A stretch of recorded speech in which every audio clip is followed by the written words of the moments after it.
এই এত কিছুর ফাঁকে আপনি কি প্রশ্ন করেছেন, এই সচিবালয়ে আগুন লাগলো সেটার কি করলি রে? সিসিটিভি ফুটেজগুলো কোথায় গেল? এটা নিয়ে কথা বলছিস না কেন? ডিপ সিতে কি হচ্ছে? পিটার হাস এখানে কেন এসেছে? সেন্ট মার্টিন বন্ধ করলি কেন? দ্রব্যমূল্যের কি হলো? দিল্লি না ঢাকা করলি, তাহলে ভারত থেকে তুই চাল আনছিস, মেট্রো রেলের কার্ড বানাচ্ছিস, তাহলে আমাদেরকে ভুজুং ভাজুং দিচ্ছিস কেন রে? 5ই অগস্ট বাংলাদেশে একটি জঙ্গি হামলা হয়েছে। কিছু চোর গণভবনে লুটপাট করেছে, সহিংসতায় পুরো বাংলাদেশকে শেষ করে দিয়েছে। বাংলাদেশকে পাকিস্তানিকরণ প্রায় সম্পূর্ণ হয়ে গেছে। এটি এখন বোধ করি আর বাংলাদেশ নেই, এটি পূর্ব পাকিস্তান কিংবা পাকিস্তানের একটি অঙ্গরাজ্য হয়ে গেছে বলে আমাদের কাছে এখন মনে হচ্ছে। বাংলাদেশে মুক্তিযুদ্ধ শব্দটি এখন বিস্মৃতির অতলে চলে গেছে। মুক্তিযুদ্ধ, বঙ্গবন্ধু, জাতীয় চারনেতা, মুক্তিযোদ্ধা, মুক্তিযুদ্ধের চেতনা, এইসব শব্দগুলো, এইসব প্রত্যয়গুলো বাংলাদেশে আর কোনোভাবে ব্যবহার করা যায় না। এই দেশ দখল হয়ে গেছে, ইউনুসের অধীনে চলে গেছে, ইউনুসের এনজিওর অধীনে চলে গেছে। এই দখলের 5 মাস পার হয়ে যাবার পর হঠাৎ করে এই চোর বা এই জঙ্গিগুলোর ধুম করে মনে পড়লো যে আরে আমরা তো 5 মাস আগে একটি কথা বলিনি, এখন বলবো।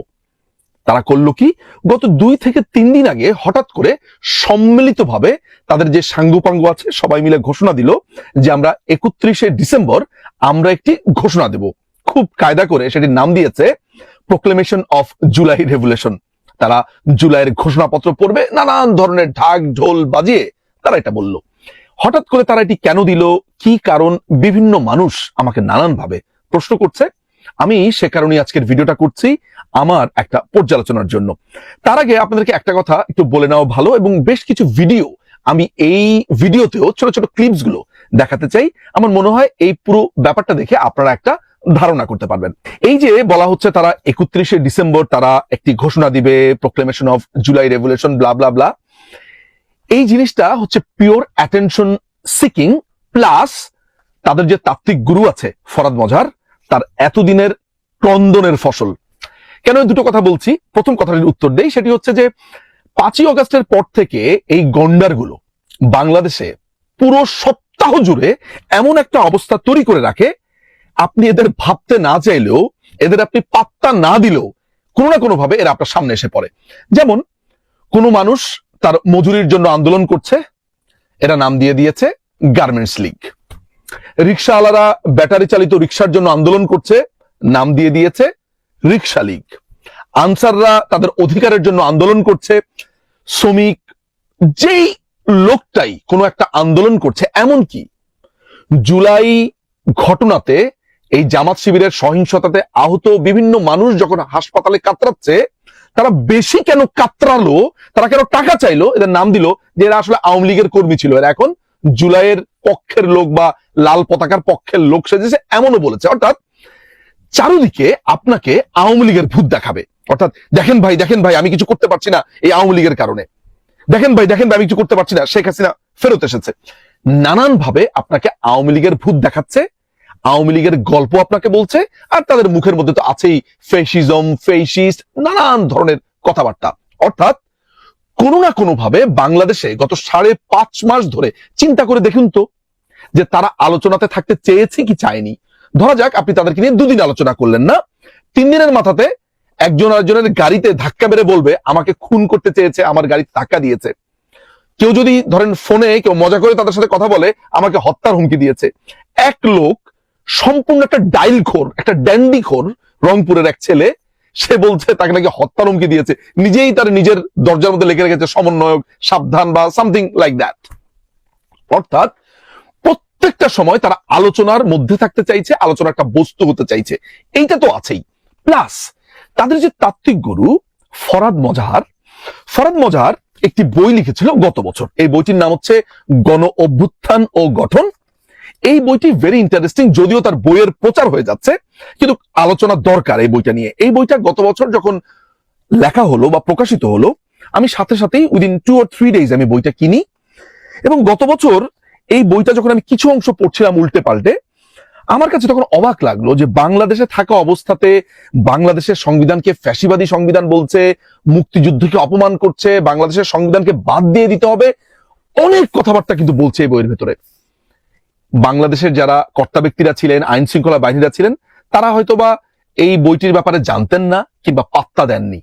কিন্তু এই বইটিকে যদি আপনি একটু ভালো করে পাঠ করেন তাহলে আপনি দেখবেন পুরো মুক্তিযুদ্ধকে, বাংলাদেশের মুক্তিযুদ্ধ থেকে প্রাপ্ত সংবিধানকে, বাংলাদেশের প্রত্যেকটা অর্জনকে, মুক্তিযুদ্ধের মাধ্যমে প্রত্যেকটা জিনিসকে বাদ দিয়ে দেওয়া এবং গৌণ করবার প্রবল প্রবণতা এই বইয়ের মধ্যে আছে। এই বইয়ের ভিতরে ঘোষণাই দেওয়া হয়েছে যে বাংলাদেশে একটি অভ্যুত্থান হতে যাচ্ছে, বাংলাদেশে একটি বিপ্লব হতে যাচ্ছে, এবং এরপর তারা কি করবে সেইটার একটা আলাদা চ্যাপ্টার আছে, তারপরে আমরা কি করব বা বিপ্লবের পর করণীয়, সামথিং লাইক দিস।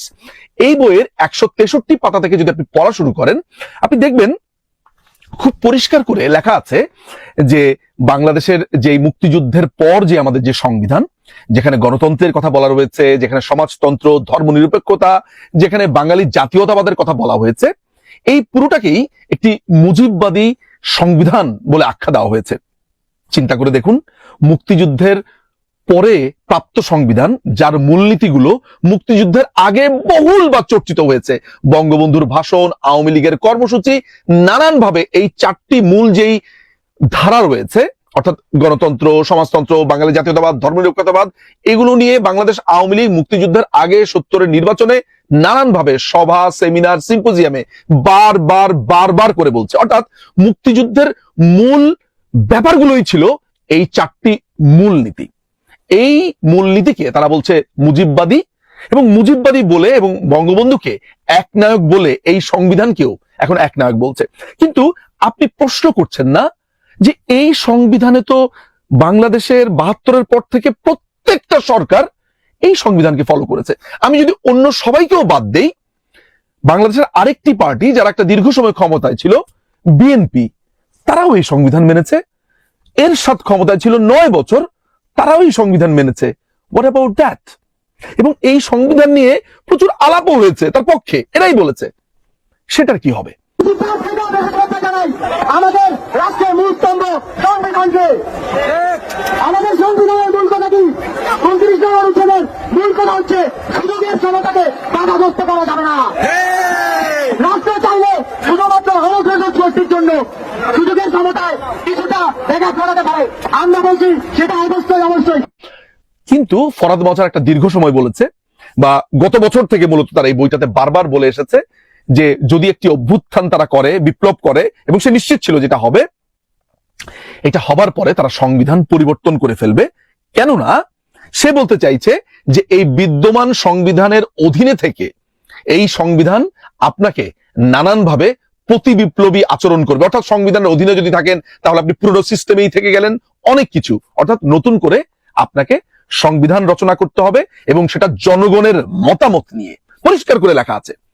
এখন প্রশ্ন হচ্ছে, এই যে আপনি ক্ষমতা দখল করলেন, এই যে আপনি নতুন করে সংবিধান আনতে চান, যেটা আগামীকালকে খুব সম্ভবত ঘোষণা দেওয়া হবে, এবং ফরাদ মজার এটা বারবার বলে আসছে, এই ম্যান্ডেট আপনাকে কে দিয়েছে? আপনি কি কোনো ভোটের মাধ্যমে নির্বাচিত? আপনি কি কোনো গণভোটের আয়োজন করেছেন? বাংলাদেশের কত শতাংশ মানুষের মতামত আপনি নিয়েছেন?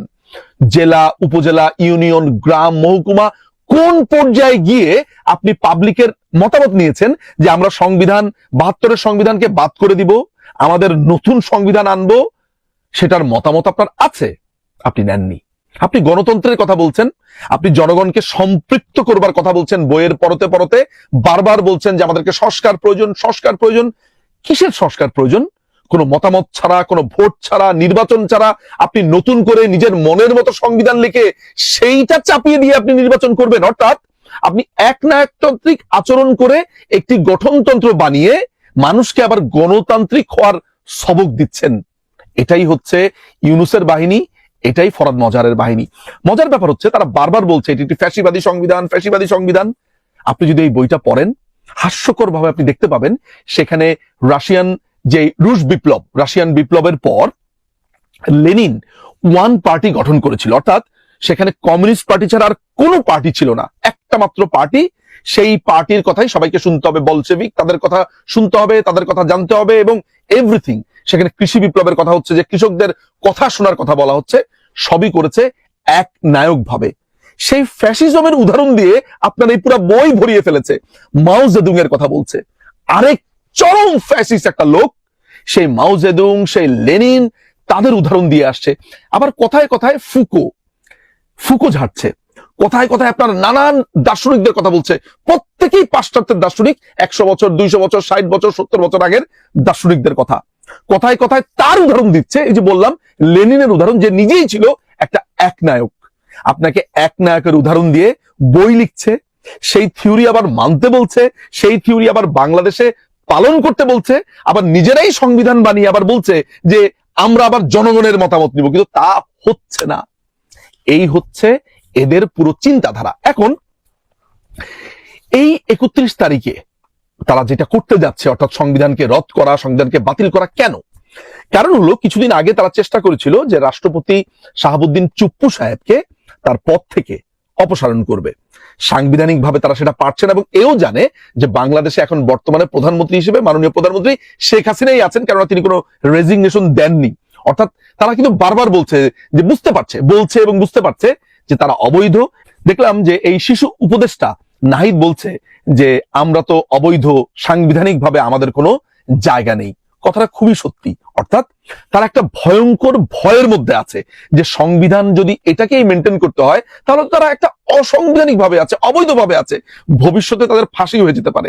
তাই তারা কি বুদ্ধি বার করলো, তারা এটিকে মুক্তিযুদ্ধের একটা প্যারালাল জায়গাতে নিয়ে যাবে।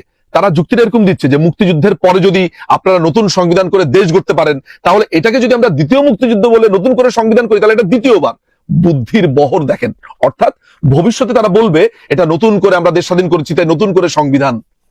কিন্তু রে ভাই, ফাঁসির দড়ি তোরা কি কোনোদিন এড়াতে পারবি? এই সংবিধানকে পাশ কাটিয়ে যা করা হবে সবই অবৈধ। এই যে এরা গণতন্ত্রের কথা বলছে, এরা নিজেদেরকে বারবার মুক্তিযুদ্ধের একটা প্যারালালি বলছে, অর্থাৎ মুক্তিযুদ্ধকে ভুলে যেতে হবে, এটাই হচ্ছে নতুন মুক্তিযুদ্ধ। এই যে বলছে, এই যে তাদের প্রতি অশ্রদ্ধা। বঙ্গবন্ধু কন্যা সবার আগে এই রাজাকারের বাচ্চাদের চিনতে পেরেছিল। এরা যে রাজাকারের বাচ্চা, এই যে রাজাকার বললাম, চলুন আপনাকে আমি দুটো ভিডিও দেখাবো। এই দুটোর বক্তব্য একটু শুনে নেন, আমার আর কিচ্ছু বলতে হবে না। আপনি ওখানে ওই কি দিকে চলে গেলে কিন্তু আমি তখন 1971 সালে কয়জন রাজাকারকে কে হত্যা করেছে সেটা বিচার চাইতে বাধ্য হব। ঠিক আছে, আপনার এখানে রাজাকার আরো পরে পাকিস্তান মিলিটারির সাথে কি হয়েছে সেটারও তখন বিচার চাইতে হবে। কিন্তু আমরা অনেক দেখেছি 1971 সালে আমাদের সোকল্ড মুক্তি বাহিনী তারা যে ভায়োলেন্স করেছে আপনার বিহারীদের সাথে, বিহারি বালিকাদের সাথে, আমরা তো আমাদের কিছুই করিনি। পাকিস্তানের সাথে ইন্ডিয়া যুদ্ধ করেছে এবং ইন্ডিয়ার বিজয় হয়েছে, তার মানে তৎকালীন সময়ে যারা পাকিস্তানের পক্ষে ছিল, তো তার মানে তাদের অবস্থানটা তাহলে সঠিক ছিল। শুনেছেন মুক্তিযুদ্ধের ব্যাপারে ও কি বলছে? অর্থাৎ রাজাকাররা যা করেছে এটা সঠিক ছিল, এটা বলছে হাসনাত। আর ইশরাক বলছে সো কল্ড মুক্তিযোদ্ধা এবং মুক্তিযোদ্ধাদের সে বিচার করতে চায়। এই ছেলেপেলেগুলো এই সহিংসতা করেছে, তারা এখন ক্ষমতাতে। এটা চিনেছে বঙ্গবন্ধু কন্যা, আপনারা চিনতে পারেননি। এখন এই লোকগুলো, অর্থাৎ তাদের দীক্ষাগুরু বলছে গণতন্ত্রের কথা, একে ফ্যাসিস্ট বলছে, তাকে ফ্যাসিস্ট বলছে, চারদিকে শুধু ফ্যাসিস্ট আর ফ্যাসিস্ট। অথচ সে বাংলা একাডেমির একটি প্রোগ্রামে ভাষণ দিতে গিয়েছে, তার বোরিং আলাপের কারণে পাবলিক তার ভাষণ শুনছে না। সেই অধিকার তাদের পূর্ণভাবে আছে। একটা বোরিং কথা বলছেন, ফালতু কথা বলছেন, আজে বাজে কথা বলছেন, আপনার কথা শুনবো না। সে ধমক দিয়ে উঠেছে, আমার কথা শুনতে হবে, এই কথা শুনছো না কেন, বের হয়ে যাও। শুনুন তার সেই ধমক। এই কথা বলছেন তারা, আপনার কারা কথা বলছেন, যারা কথা বলছেন বেরিয়ে যান, দয়া করে একটু দয়া করে একটু কথা শুনে, গুরুত্বপূর্ণ বিষয়। দেখলেন তো তার এই আচরণ, যে ফেসিজমের বিরুদ্ধে বলছে, যে ফেসিস্টের বিরুদ্ধে বলছে, নানান রকমের থিওরি কপচাচ্ছে, সেই লোকটির ভেতরের আসল চেহারা বেরতে হবে। কতক্ষণ পর্যন্ত একজন নেকড়ে মেষের ছাল পরে থাকবে?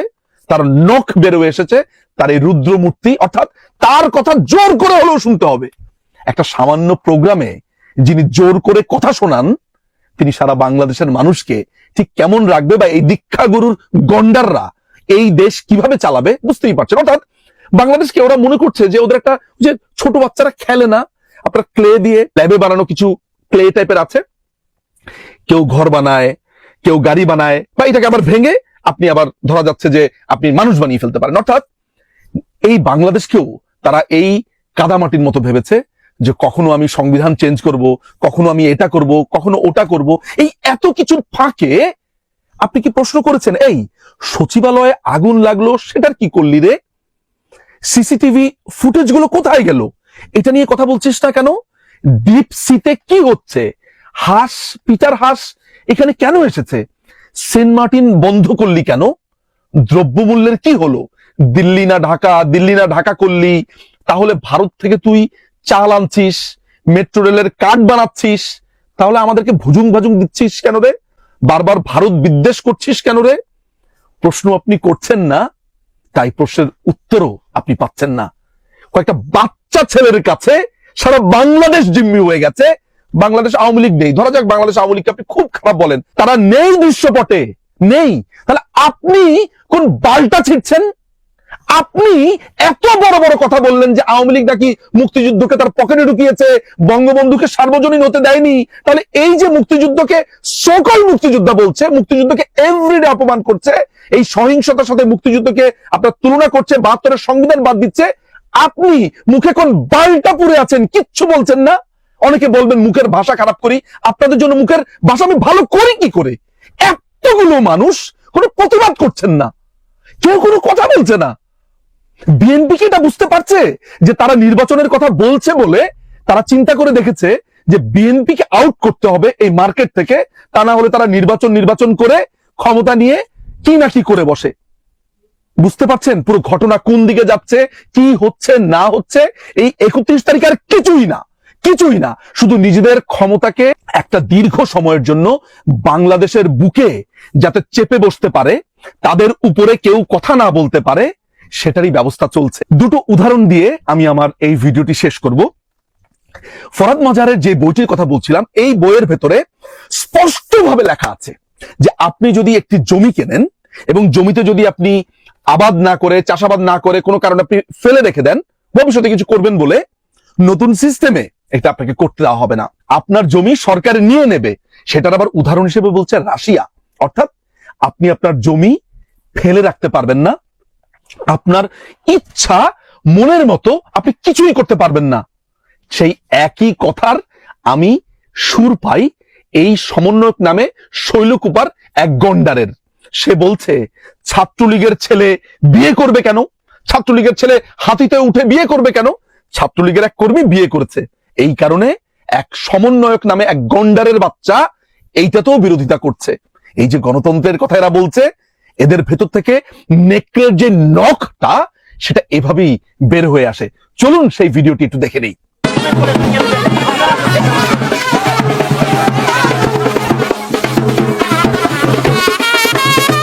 এই যে এরকম একটা পরিস্থিতিতে ছাত্রলীগের একটা নিষিদ্ধ সংগঠন, ছাত্রলীগের একটা নেতা, সাংগঠনিক সম্পাদক, সে কিভাবে এরকম একটা বিয়ে করতে পারে? তিনি ছাত্রলীগের শৈলকুপা উপজেলা সাংগঠনিক সম্পাদক।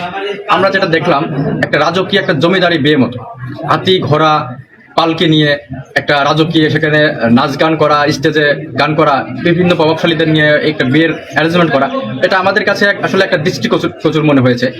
নিশ্চয়ই দেখেছেন যে বিয়ে করতেও এখন আপনাকে সমালোচনার মুখে পড়তে হবে, আপনার জমি নিয়ে নেবে। অর্থাৎ পুরো বাংলাদেশকে এই Jamaat Shibir, Hizb ut Tahrir just ক্যাপচারে নিয়ে গেছে। আওয়ামী লীগকে রাজনীতি থেকে আলাদা করে দিবে, বিএনপিকে আউট করে দিবে, আর জামাত তাদের এই গুন্ডা বাহিনীকে নিয়ে এই দেশটার বুকে চেপে বসেছে। মুক্তিযুদ্ধকে লাথি দিয়ে সরিয়ে দেওয়ার সমস্ত প্ল্যান তারা করে ফেলেছে, আর আপনি চুপ করে বসে থেকে আঙ্গুল চুষবেন, আঙ্গুল চুষতে থাকেন। অনেক ধন্যবাদ।